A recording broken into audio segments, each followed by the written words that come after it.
Assalamualaikum warahmatullahi wabarakatuh. Berjumpa lagi dengan saya pada perkuliahan Fisika Dasar 1A. Kita telah memasuki pekan ketiga, dan pada pekan ketiga kita akan membahas salah satu materi pokok dalam fisika dasar, yaitu dinamika benda titik. Pada materi ini kita akan mempelajari secara lebih detail bagaimana hukum Newton itu dan bagaimana persamaan gerak nantinya dirumuskan dalam hukum Newton. Sebelum memulai perkuliahan ini, diharapkan mahasiswa membaca tujuan instruksional khusus dari mata kuliah ini. Artinya apa sih tujuan dari materi ini nantinya buat kalian? Yang pertama adalah mahasiswa diharapkan mampu memahami hukum-hukum Newton untuk gerak di bidang datar. Jadi konsep dasarnya adalah kita gunakan di bidang datar dulu, nanti untuk konsep lanjutannya kita bisa menggunakan di bidang miring dan selanjutnya. Lalu, nah ini intinya, mampu menggambarkan diagram gaya. Ya, nah jadi saya sering sekali ya mengatakan di kelas saya bahwasanya untuk hukum Newton ini sebenarnya kita tidak perlu kita tidak perlu pintar, jenius atau apa enggak. Jadi di sini hanya nanti inti dari hukum Newton ini adalah kemampuan dalam menggambarkan diagram gaya. Tentu kalian sudah pelajari ini ketika di SMA. Nah, di dunia perkuliahan ini nanti kita akan memberikan cara menggambarkan atau cara-cara dalam menggambarkan diagram gaya yang lebih tepat ya. Nah, yang selanjutnya adalah menerapkan hubungan gaya dan gerak untuk berbagai keadaan. Nah, ini nanti yang mungkin akan kita gunakan terus-menerus nanti sampai pada akhir perkuliahan kita di sebelum UTS nanti ya. Jadi sampai UTS akan kita gunakan hukum Newton ini. Jadi diharapkan mahasiswa jangan melupakan ini, bagaimana cara menggambar diagram gaya. Oke. Nah, ya apa yang akan kita bahas? Yang kita bahas nantinya pada pertemuan ini adalah tentang inersia. Apa sih inersia itu? Lalu kita akan membahas tentang hukum Newton pertama, kedua, dan ketiga. Lalu kita akan membahas gaya dan gerak serta aplikasi hukum Newton, dan yang terakhir adalah bagaimana cara kita menggambarkan diagram gaya.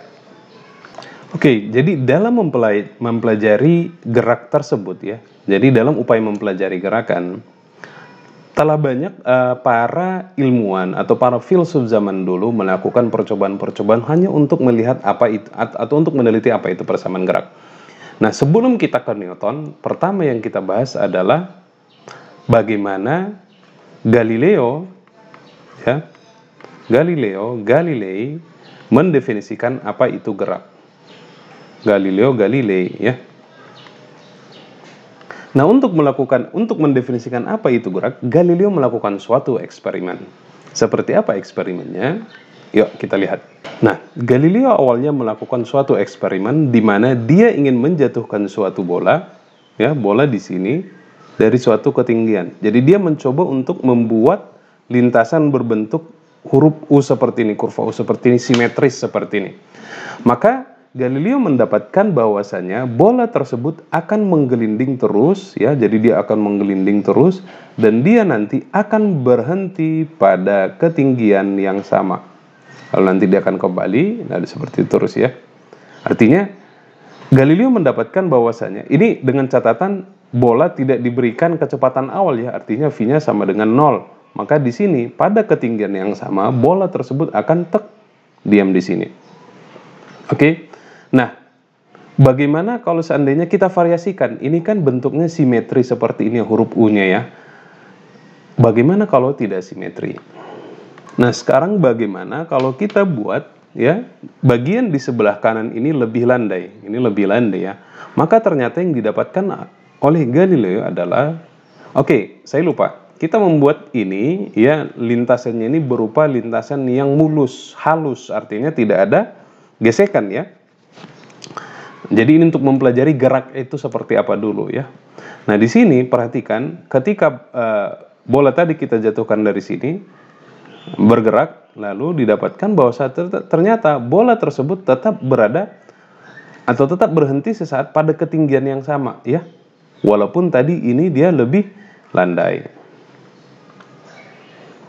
Lalu bagaimana jika sisi kanan dari lintasannya kita buat lurus seperti ini? Ingat, catatannya di sini adalah tidak ada atau lintasannya berupa sesuatu yang sangat halus ya. Maka kita mendapatkan, atau Galileo pada saat itu mendapatkan bahwasanya bola tersebut akan bergerak menggelinding terus ya. Dia akan menggelinding terus dan mengikuti lintasan garis lurus ini. Kalau semuanya kita buat 1 meter, ya udah dia akan bergerak terus sepanjang 1 meter. Jadi tidak berhenti ya. Nah, tentunya dari percobaan ini, dari percobaan atau dari eksperimen yang dilakukan oleh Galileo Galilei ini, kita bisa mendapatkan atau kita bisa menyimpulkan bahwasanya bola akan tetap mempertahankan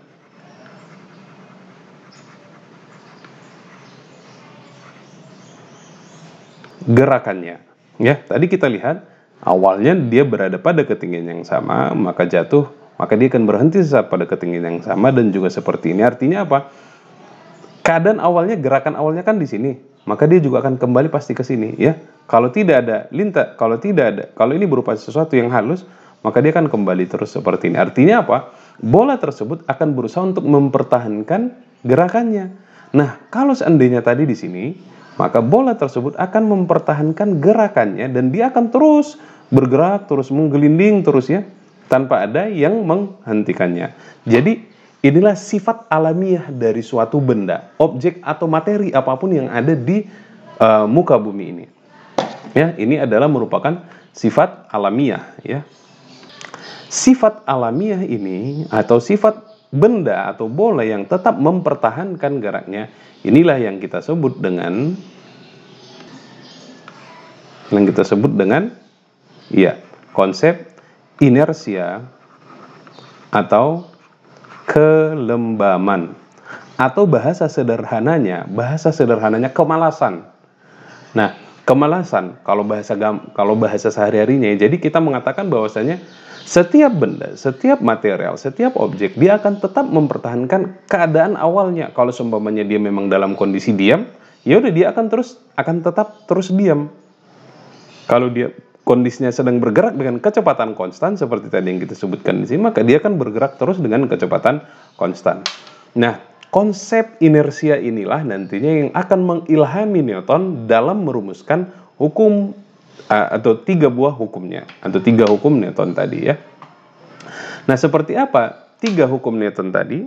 Oke, ya, ini adalah lex pertama atau hukum pertama dari Newton yang dia tuliskan dalam Principia-nya, Principia Naturalis matematikanya ya, Principia Mathematica Philosophiae Naturalis ya, yang ditulis oleh Newton pada tahun 1687, dan ini adalah hukum pertamanya ya.